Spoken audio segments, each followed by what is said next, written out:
You know that y squared is always greater than or equal to 0. So negative y squared is always less than or equal to 0. So y prime is always going to be less than or equal to 0. So it's always going to be decreasing or 0 in terms of the rate of change. It's actually a good observation. You now know that y prime is a what type of function is it?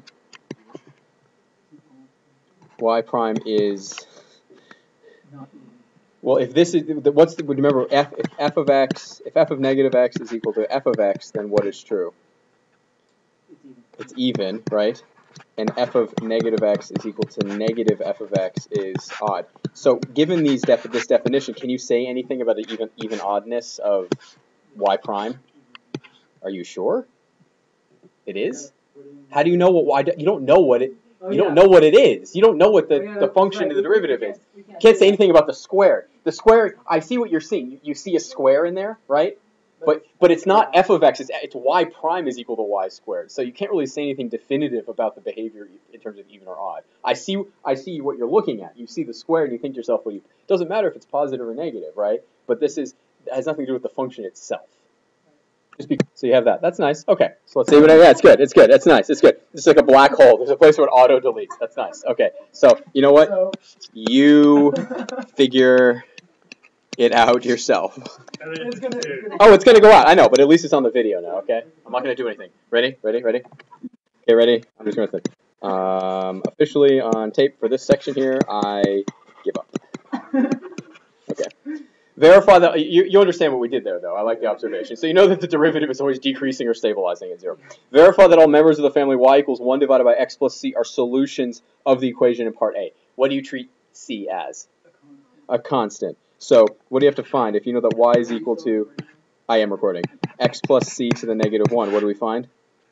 What should we find first? Yeah, y prime is equal to negative x plus c to the negative 2, right? So we're trying to, does it equal negative y squared? Well, what is negative y squared equal to? That's negative x plus c to the negative 1 to the what power? Oh, it's the opposite of it squared. So what is it going to be? Negative y squared is equal to negative x plus c to the what power? And guess what you just showed? Yeah, you just showed that y prime is they're both equal, so therefore y prime is equal to negative y squared when y is equal to that. Okay, so that is a general solution. Nice, great. You showed the two are. Can you think of a solution of the differential equation y prime equal negative y squared that is not a member of the family of part B? So they're asking you, can you come up with an equation that satisfies this differential equation that isn't from y, that isn't of this form right there? Yes, there are trivial answers. Y equals. That's not a solution for everything. True. Okay, that is true. Y equals 0. So therefore y prime is equal to negative y squared. Yes, I agree that 0 equals negative 0 squared. I like that. Okay, so let's try to come up with one that's non-trivial, meaning I agree that this is more than just an annoying trivial one that's like, yay, I like that you came up with one, and I think it's always a good one to default to in a way, because it's not always going to work. You're absolutely right. But are there any other ones that are not just linear? Sure. So you want to do, so that's one of the solutions. Okay. So you took this, and you want to do like this? Like that? Sure. So what do you end up with? Y plus c is equal to negative 1/3 cubed plus c1 and c2. Right. So then you end up with y plus 1/3 y cubed is equal to, let's say, c3. Like that? So it's asking you for a solution. Is that a solution that works? Sure. Is it a solution? Is that a function y? Well, do we have? It's not a function. What is this? Probably it's a relation. It's probably not going to pass the vertical line test. But the idea is this a solution? Would this be considered a solution? Because if y equals 0, what's y prime? What's y prime? 0, right? What's negative y squared?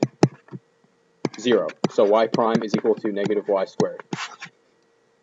It works. That is not a member of the family. Does it look like this? Sorry, does it look like that? Is it 1 over x plus a constant? Is y equal 0? Is that of the family 1 over x plus c? No, it's not. So it's not in that family. So it is a good answer. I like that. I also think that that's an acceptable answer. You already have one family of solutions. What's your one family of solutions? You know that y is equal to what? What over what? X plus c. So to solve this, all you need to do is find a value for what? You're looking for a solution. A solution is something that looks like this, but what do you need to find a value for? C. And how do you do that? Exactly. You know that y, when x is 0, y is going to be what? So 1/2 is equal to 1 over 0 plus c. So what does c equal? 2. So your solution is y is equal to 1 over x plus 2. Yes. Sure. I would do it like this. Maybe it doesn't work, maybe. Y prime plus y squared y prime is equal to c3, like that. So y prime times 1 plus y prime times 1 plus y squared is equal to c3. So you can isolate y prime. Y prime is equal to c3 over 1 plus y squared, like that. You like these. So the name for these, what they call them on the AP exam is slope fields.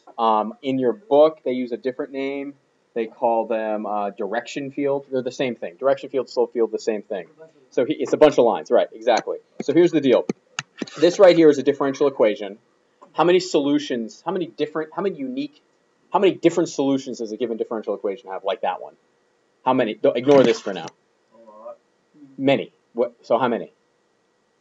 An infinite number of solutions, because you can solve. There's a constant. There's all families of functions. There's a whole set of them. Correct? So how could you go about on this one? Is there a way to find one of them? There should be. Yeah, maybe. Right? So here's the thing. If you wanted to visualize all of them at the same time, what could you do? You're not going to conceptually be able to or have the time to draw all of them, right? But maybe pieces of some of them will be helpful in analyzing the entire general solution set.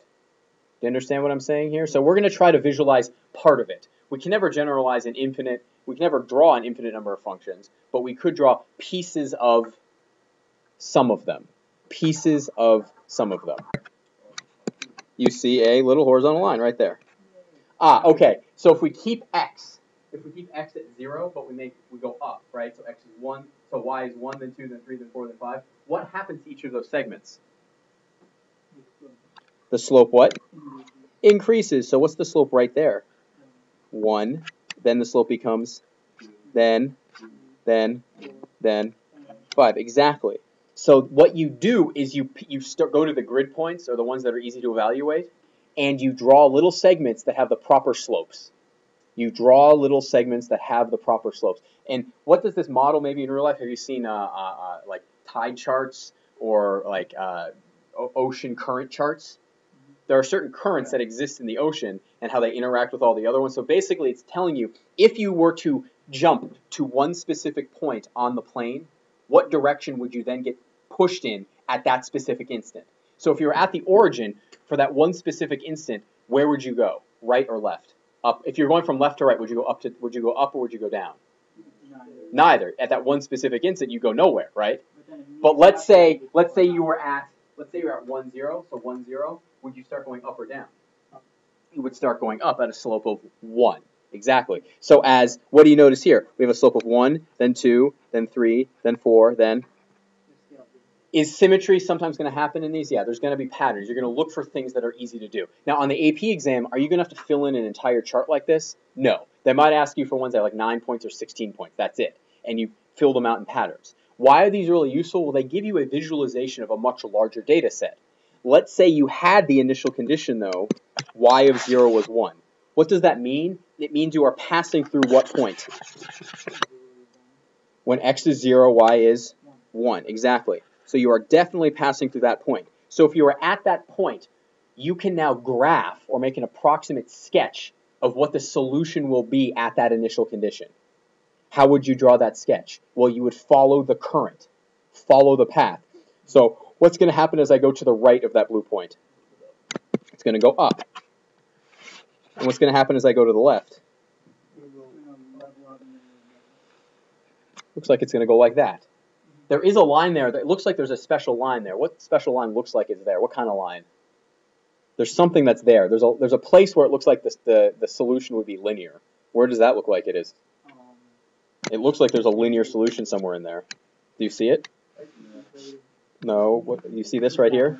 It looks like this is a line, right? So it's like y equals x minus 1 maybe, something like that. 1 is right there. The point is, it looks like there's an asymptote there, but what you're looking at is a generalized visualization of all of the solutions to a differential equation, all of them. And now we fixed a point, and what can you do?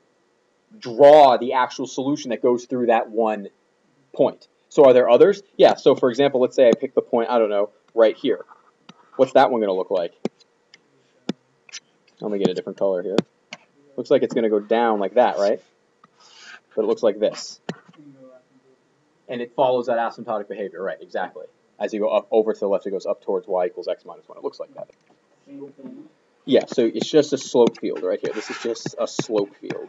Slope field. For the differential equation, y prime is equal to x squared plus y squared minus 1. And this is what I'd like you to do. I'd like you to do it on the window, let's say, I don't know, -2 to 2 and -2 to 2. So your smallest x value should be -2, your largest should be 2, and your largest x value should be 2, and your smallest y value should be 2, -2. So this is your x values, and this is your y values. So draw me that slope field. Let's see what kind of picture you can make. So that's what it looks like. It looks all bumpy in the center. And the thing is, if you were to zoom in, if you wanted to plot more of these little segments, it will look better. But it's just a ton more computation. So, yeah. Okay, yeah, exactly. So let's say we wanted to actually draw one of the solutions. So what point do you want to start at? What's a great point to start at, maybe? Let's start at 0, 0. What does it look like is going to happen at 0, 0? It looks like it goes up, right? Something like this. Gets steeper and steeper, right? Looks like that. And then what's it going to do on the other side, it looks like? So it looks like when you go through 0, 0, the solution is some kind of what equation? Some sort of cubic equation, right? So you can draw it. Now, if you pick other points, can you draw those other paths? Yeah, you can draw those other paths now. Now, in general, will they make you do something this dense on the AP exam? No. I've seen 3x3 and I think 4x4 have come up before. And you're not guaranteed to see a slope field, but it's definitely something that could come up. They're not going to ask you something super incredibly hard, but you need to be able to interpret what you are seeing.